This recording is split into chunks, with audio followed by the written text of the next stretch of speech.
mahilig daw sa mga hayop ang ating mga taga-DOTR. Nag-aalaga ng surot, Oy. ng daga, Ay. at ngayon mga gagamba at mga Ipis. ano pa ba? Ipis. Ipis. Kaya Ako po, ngayon, kasi tabi ang sa tawag sa panonood. Ninoy Aquino International Airport, ang Zoo Uy. of the Philippines. Iba't ibang uri at anyo ng mga hayop ang makikita kasamang nakikihalubilo sa mga nagbabiyahing mga biyahero at mga dayuhan. Alam niyo po yan, ha? Yan, napapanood niyo ngayong video. Yan po ay linabas ng New York Post. At ang tawag, nagkaroon ng daga napakalaki sa worst airport ng daigdig. Mga binging, mga taga-DOTR, maglinis kayo mga titulin nyo, tanggalin nyo yan. Tinatawag na po tayo na in addition to the worst airport sa buong daigdig, meron pang tumatakbong mga daga at zoo na ngayon ang tawag sa inyo.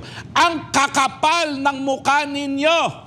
Bakit ba kayo nakadikit dyan? Bakit kayo naka-velcro sa kapangyarihan? Pinagtatawanan na tayo sa buong mundo. Ang kapal nyo talaga. Kahihiyang kayo ng mga Pilipino. Layas na kayo dyan sa pwesto nyo. Ewan ko ba, yung mga surot, napaka-epektibo. Nakita mo yung picture nung kinagat. Ang daming bootleg. Naku, padadaan pa naman ako dyan sa NEA na yan mamaya. Mag-ingat Ano ka. ba yan? Ano ba yan? Kinakailangan, mayroon ako talagang tawag doon yung parang suit ng COVID na sinusuot dahil ang dami-daming mga animales diyan, hindi lang mga animales na nangongotong, animales din literally dahil ito po ay naging zoo na. Iba yung pumalit na sa laglag bala. Ano nang tawag mo Ay, diyan? itong mga zoo, naging zoo na. Laglag daga. Kaya nga. Nakahiya talaga, nakita ko sa New York Post. Oo, tsaka marami nang... Mantakin mo yan. Sino ngayon ang pupuntang turista sa atin galing sa New York? Alam mo, ang peste po dyan sa airport, hindi yung mga animales, yung mga nagpapatakbo. Kung ano-ano kasing inaatupag nyo dyan, nakita, imbis na magbigay kayo ng public service sa ating mga mananakay. Mantakin mo, already rated as amongst the worst.